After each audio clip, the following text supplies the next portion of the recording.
Bonjour, je suis Dominique Essono, je suis responsable de charge des questions foncières à Soal et bienvenue dans notre clinique d'information juridique et d'éducation à la citoyenneté. Aujourd'hui, nous allons vous entretenir sur les accaparements de terre. C'est quoi un accaparement de terre? Mais avant de s'accorder sur la définition de l'accaparement de terre, qu'est-ce que c'est que accaparer? On peut entendre par accaparer déposséder, s'approprier ou retenir quelque chose entièrement pour soi au détriment de quelqu'un d'autre. Quand on s'est accordé sur la définition du verbe accaparer, on peut entendre par accaparement de terre l'acquisition de terres, euh, la location de terres ou l'expropriation de à grande échelle de vastes étendues de terres entièrement pour soi au détriment de quelqu'un d'autre, au détriment des communautés. Et les causes liées à ça sont nombreuses. Les causes sont nombreuses. Les causes sont par exemple les investissements à grande échelle par des étrangers. Il y a aussi les élites nationales qui utilisent parfois de leur influence pour s'accaparer des terres dans leur communauté, dans des communautés.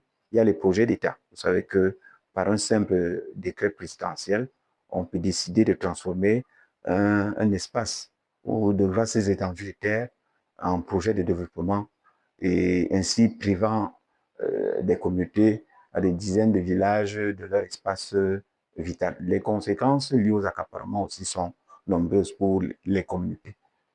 On peut citer des expropriations sans dédommagement.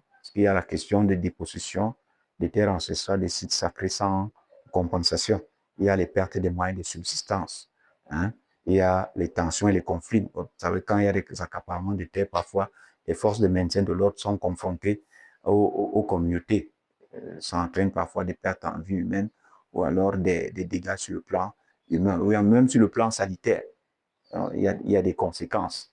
Et puis, vous vous retrouvez du jour au lendemain à vivre en plein air sans vos moyens de subsistance. Vous perdez votre maison, vous perdez, les enfants perdent les, leur repère. Ils allaient à l'école quelque part et puis du jour au lendemain, on les enlève de là.